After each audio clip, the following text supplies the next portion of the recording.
হারিয়েছেন। আরেক সন্তান হাজার মাইল দূরে লন্ডনে ছিল ১.৫ দশক। এছাড়া নিজ বাসা থেকে তাকে বের করে দেওয়া হয়েছে।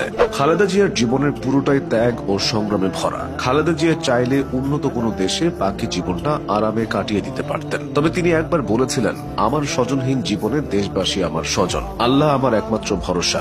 আমি যেমন থাকি, যেখানেই থাকি, যতক্ষণ বেঁচে থাকবো দেশবাসীকে ছেড়ে যাব না। বেগম খালেদা জিয়ার ত্যাগ ও সংগ্রামের সময়গুলো দেখে নিন। ২০০৭-৮ সাল। এই সময়টায় খালেদা জিয়ার পরিবার ও দল দুটোর অবস্থায় ভীষণ নাজুক ছিল। তার ২ ছেলে দেশ ছাড়তে বাধ্য হন।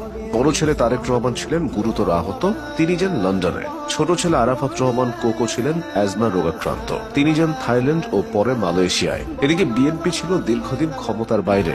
বিপর্যয় আরো ঘনিয়ে আসে ২০০৮ সালের ডিসেম্বরে আওয়ামী লীগ নির্বাচনে জিতলে।